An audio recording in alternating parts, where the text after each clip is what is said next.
Ini aromanya harum sekali ya sahabatku. Wangi aroma jamurnya. Jadi ini adalah gulai ayam yang berbeda dengan kebanyakan gulai ayam. Aroma jamurnya ini loh yang bikin sangat mewah. Ini yang tidak umum ya sahabatku. Halo sahabatku, apa kabar? Semoga Anda semua sehat selalu dan bahagia. Kali ini aku mau memasak kulat pelawan dengan ayam kampung. Siapa yang sudah pernah memasak kulat pelawan? Bentukannya seperti ini ya, kulat pelawan. Dan ini yang sudah kering, sudah dijemur. Paling sering orang memasak kulat pelawan ini dengan ayam kampung kayak gini. Dan biasanya hidangan ini seringkali dimasak dalam rangka menyambut Imlek, hari besar, pesta, ulang tahun dan sebagainya. Karena ini salah satu makanan sultan dari Bangka. Ini hanya tumbuh 1 tahun sekali nih sahabatku. Gimana cara memasaknya? Ayo kita mulai. Chefnya abal-abal, resepnya original. Bahan-bahannya di sini ada 150 gram kulat pelawan kering, 1 ekor ayam kampung, 100 gram bawang merah, 5 siung bawang putih, 3 butir kemiri sangrai, 10 buah cabai rawit merah, 20 buah cabai keriting merah, 5 lembar daun salam, 3 batang serai, 30 gram lengkuas, 10 gram kunyit, 10 gram jahe, 20 gram terasi panggang, 8 gram ketumbar bubuk, 20 gram garam, 10 gram micin, 20 gram gula pasir, 3 sendok makan perasan asam jawa, 2 liter santan encer, 500 ml santan kental. Pertama-tama kita mau rendam jamurnya terlebih dahulu. Ini harus direndam dulu ya sahabatku. Masukkan air secukupnya. Ini harus kita rendam kurang lebih selama 1 jam sampai dia empuk, sampai dia lembut. Dan airnya seketika akan berubah seperti teh. Supaya terendam semuanya, kita tindih aja gunakan piring seperti ini. Kita mau potong-potong cabai keriting merah. Supaya nggak terlalu panjang cabenya, kita potong-potong aja. Cabai rawitnya kita potong 2 supaya ketika ditumis dia nggak meletup. Kita balikin lagi ke dalam piring. Untuk takaran cabai sesuaikan dengan selera masing-masing ya. Bawang merah kita potong-potong kasar.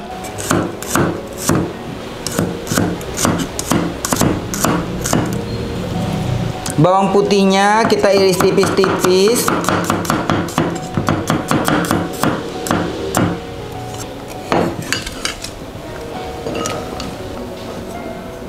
Kemiri juga dipotong aja supaya nanti pada waktu di blender dia mudah hancur gitu ya. Hanya saja kemiri ini nanti akan aku tumis di paling belakang karena dia mudah gosong.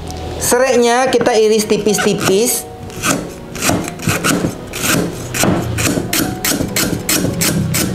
Seperti ini.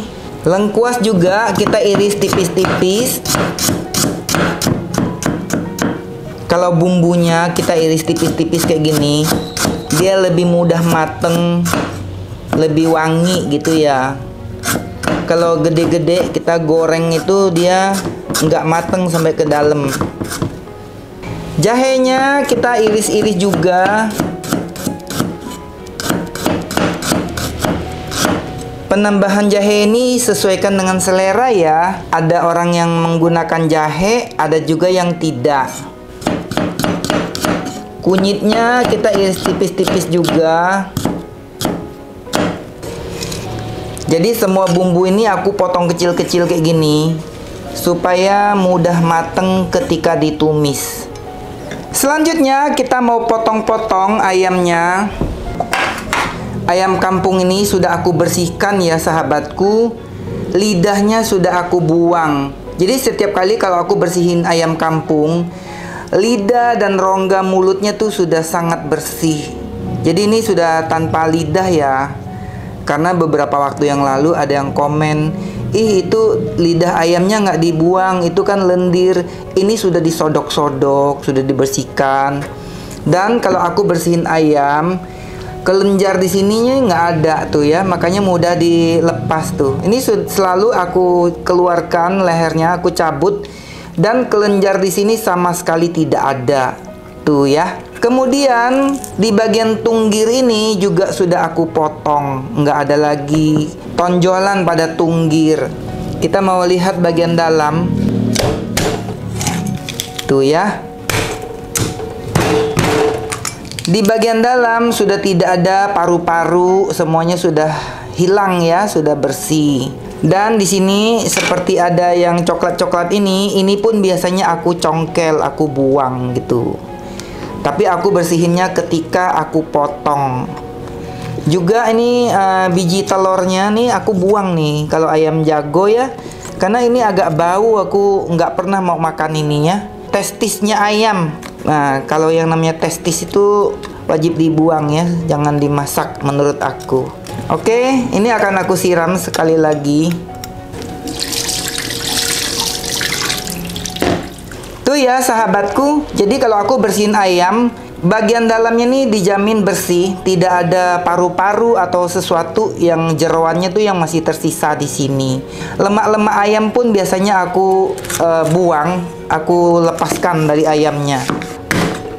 Untuk ampla ayamnya juga bagian tonjolan yang kesini nih biasanya tuh ada kayak segini gitu ya, itu aku buang karena itu juga kotor, masih banyak nggak pernah bisa dibersihkan ya. Yang tonjolan di sini nih yang mirip jantung itu ya, sambungannya ke sini, ini tidak pernah aku masak, jadi cukup segini aja yang aku masak. Dan lemak-lemak yang membungkus ampla ini pun tidak ada, selalu aku buang. Hati ayam pun dalam kondisi yang bersih, tidak ada kotoran lagi. Ini jantung ayam pun sudah aku belah. Ceker ayam pun sudah sangat bersih, sudah dicopot semua kulitnya dan kukunya pun sudah dibuang. Jadi buat kalian yang baru ikutin channel YouTube aku, seperti inilah cara aku bersihin ayam ya. Jadi sudah selalu menjadi kebiasaan aku. Sekarang kita akan potong ayamnya. Dan ayam ini sudah tidak ada bulu-bulu halus, sudah dikeker sebelum aku potong ayamnya ini. Jadi sudah tidak ada bulu-bulu halusnya. Ini sudah dikerik gitu ya, gunakan pisau kecil kayak gini. Jadi sudah dicabut semua bulu halusnya. Dan yang paling penting lagi, di bagian lubang anus ini sudah dibuang, anusnya tidak ada lagi ya. Jadi buat kalian para pemula yang mau bersihin ayam, biasanya tuh kalau beli di pasar, lubang anusnya tuh masih nempel dan tidak dibuang. Ini wajib ya. Ini ada satu tonjolan di sini nih yang wajib banget dibuang.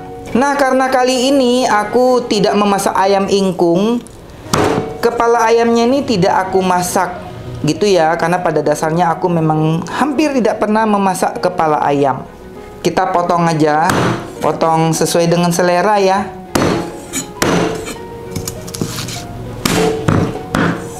Dan untuk sayap ayam di bagian ujungnya nih, ini kayak ada tanduknya, ini selalu aku potong karena ini tajam dan tidak ada dagingnya. Ininya boleh dimasak, boleh juga enggak, tapi aku ikut sertakan aja, lumayan untuk menambah cita rasa. Jadi ayam ini aku beli sudah beberapa hari yang lalu ya sahabatku, beserta dengan ayam yang aku masak ayam ingkung itu.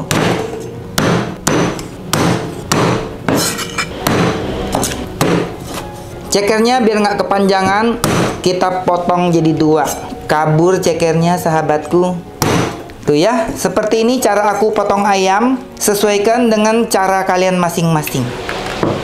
Jamurnya sudah direndam lumayan lama.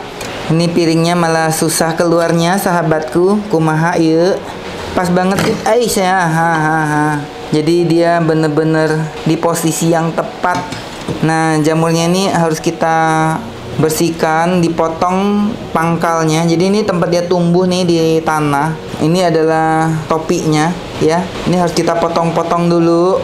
Jadi kenapa jamur ini bisa mahal banget harganya? Dia belum ada yang membudidayakan sejak zaman dulu. Coba ya orang Bangka asli yang berpendidikan di sektor pertanian ya mungkin tahu nih cara membudidayakan jamur langka ini. Dan ini sangat langka karena sekarang kan hutan-hutan kan juga udah mulai berkurang gitu ya. Ini hanya tumbuh 1 tahun sekali. Sekarang hutan-hutan liar tuh sudah digali, dijadiin danau, diambil timah. Sebagian sudah jadi kebun kelapa sawit. Dan ini nggak mau tumbuh kalau habitatnya nggak ada gitu. Biasanya jamur-jamur ini akan tumbuh di antara semak-semak.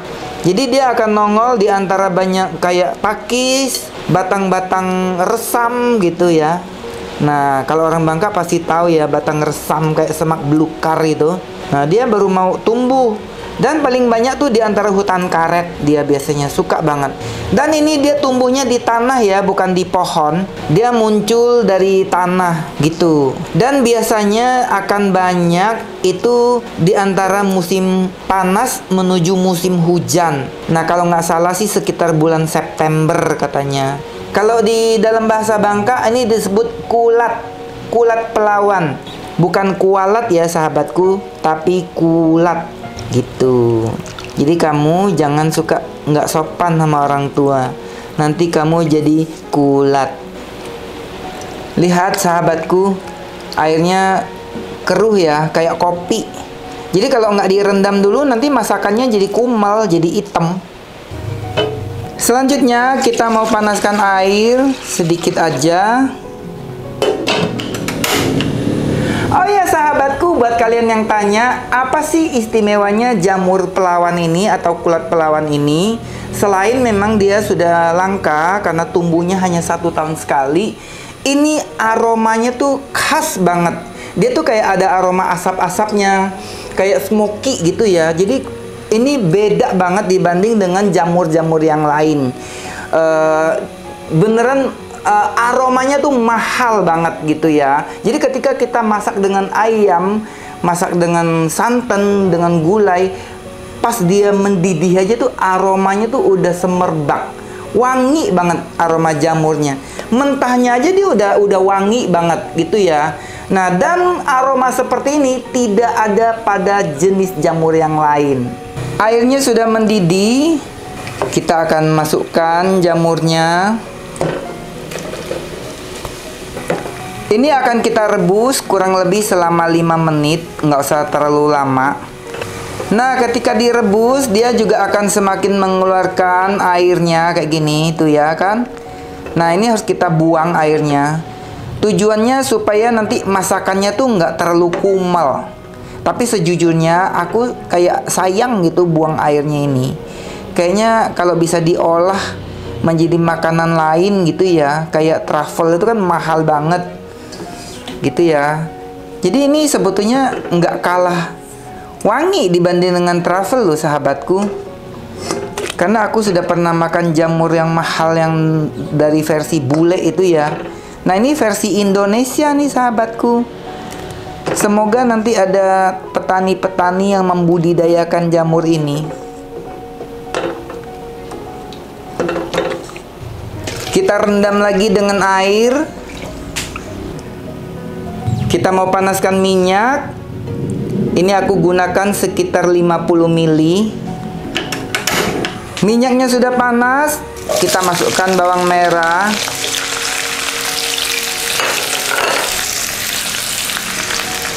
Masukkan serai, lengkuas, kunyit, daun salam.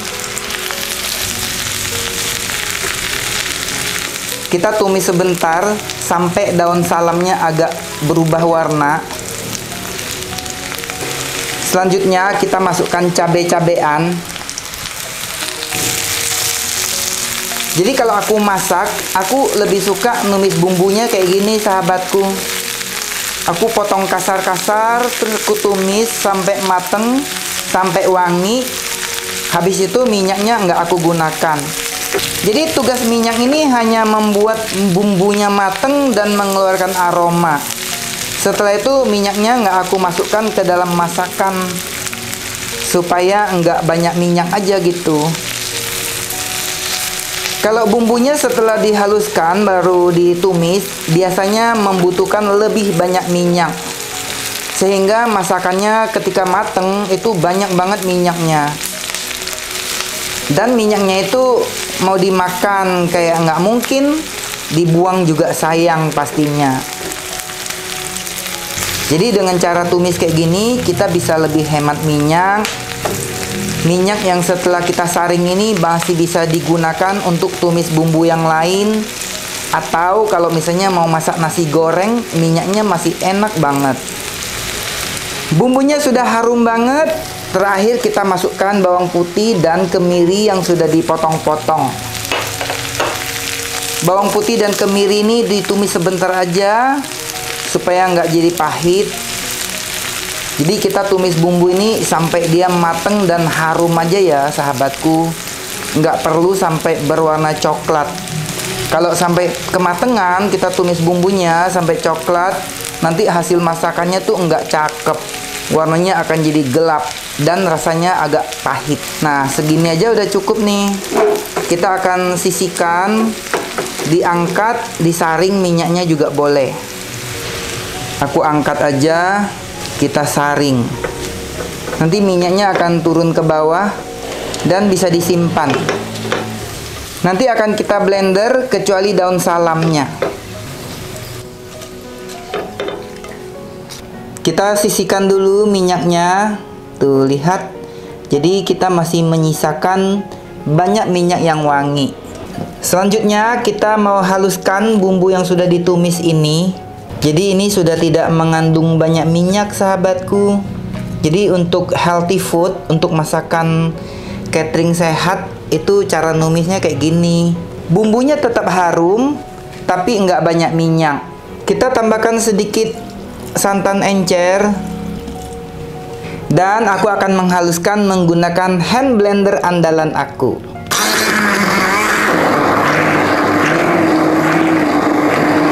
Jadi dia cukup dikilik-kilik gini aja ya sahabatku.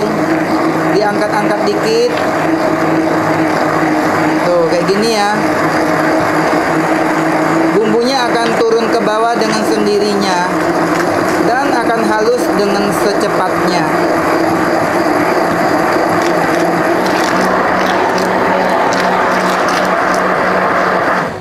Hampir lupa masukkan terasi. Terasinya ini sudah aku panggang ya sahabatku, jadi dia sudah wangi.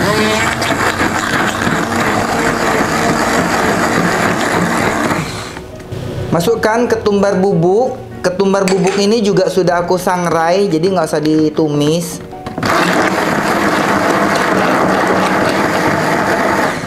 Halus deh.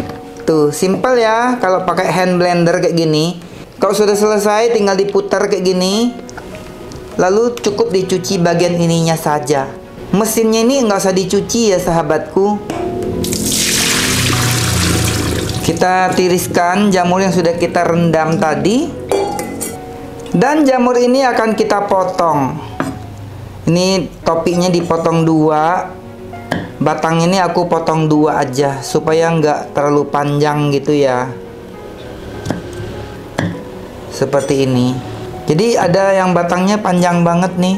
Nah kalau yang pendek-pendek gini nggak usah dipotong deh, kasihan. Nah seperti ini ya. Dipotong aja supaya gampang makannya. Sudah selesai, kita potong-potong jamurnya. Selanjutnya kita mau tumis sebentar daging ayam ini. Karena ayam ini kan bekas masuk kulkas, dia banyak air. Air kayak gini-gini harus dibuang.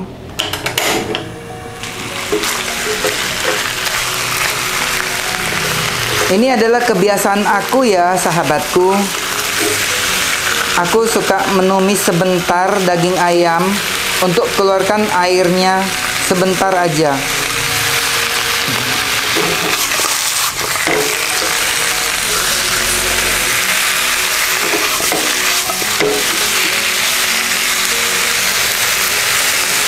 Lihat sahabatku, dia keluar air ya, walaupun nggak terlalu banyak. Tuh.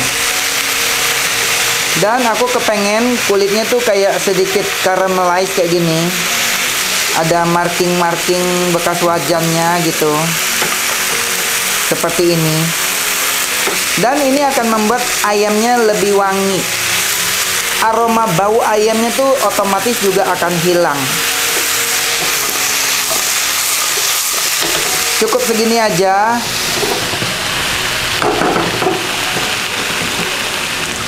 Kita pindahin ke dalam wok. Seperti ini airnya ya sahabatku. Kita masukkan bumbu yang sudah kita blender. Masukkan santan encer. Langsung saja masukkan jamurnya. Kita kasih garam. Jadi kenapa garamnya aku masukkan sekarang?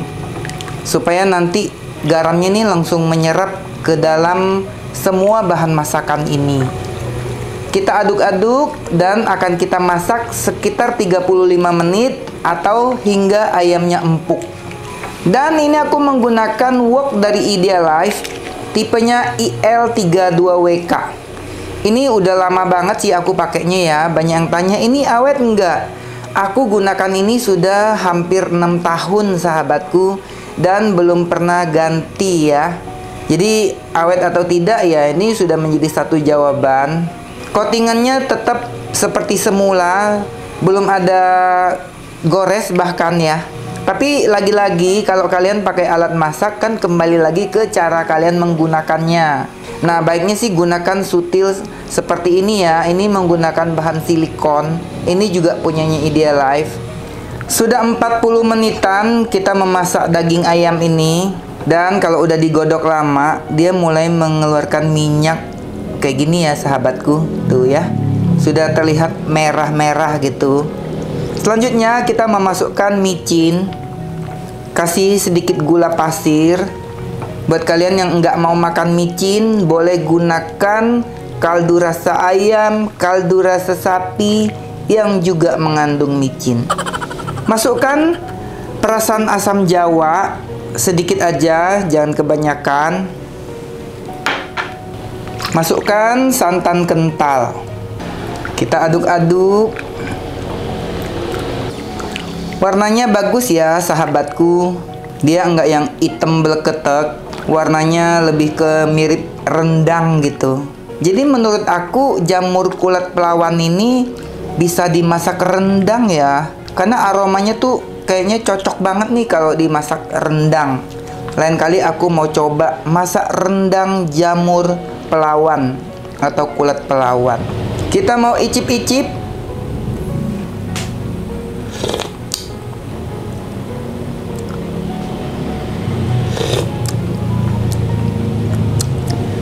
Kurang asin, kita kasih sedikit lagi garamnya. Jadi total garam ini sekitar 25 gram gitu ya. Untuk rasa asin, gurih, manis, asam, sesuaikan dengan selera masing-masing. Ini harus diaduk terus supaya santannya nggak jadi pecah. Ini masak sebentar lagi sudah boleh dimatikan api kompornya ya. Kuahnya sudah mendidih kembali, artinya ini sudah cukup panas dan sudah tidak mudah basi. Kita sudah boleh matikan kompor. Kita akan angkat.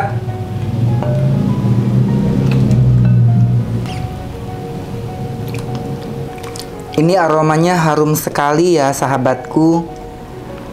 Wangi aroma jamurnya. Jadi ini adalah gulai ayam yang berbeda dengan kebanyakan gulai ayam. Aroma jamurnya ini loh yang bikin sangat mewah. Ini yang tidak umum ya sahabatku.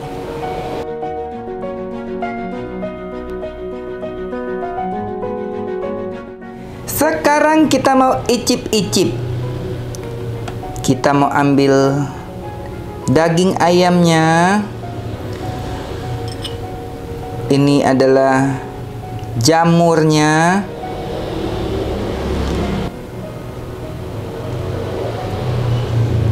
Kita mau Coba lihat ayamnya ya, apakah sudah empuk. Tuh ya. Jadi ayamnya sudah empuk. Ini ayamnya nggak terlalu tua ya, masih ayam pejantan yang masih tidak terlalu tua. Kita makan.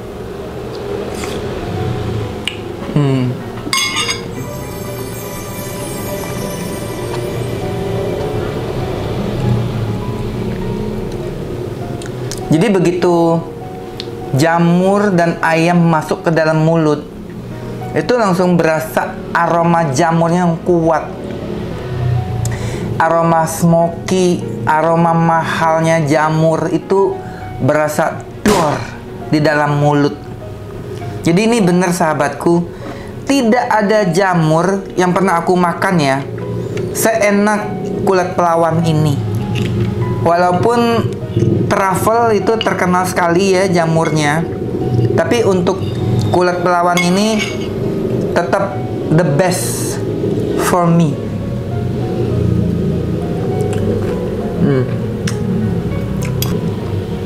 Tekstur jamurnya ini ketika di dalam mulut dia tuh kayak kenyal-kenyal gitu loh. Gert kita mengunyahnya. Itu luar biasa. Jadi wajar ya dia tuh primadona banget tanaman satu ini.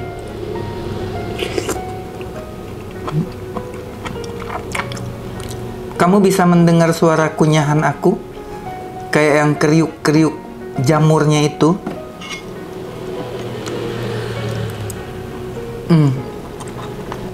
Kamu wajib coba masak menu satu ini. Apalagi di hari-hari besar, misalnya Natal, Imlek, atau ulang tahun. Coba ya, masak, cari kulit pelawan khas Bangka. Sampai jumpa di video berikutnya. Bye-bye.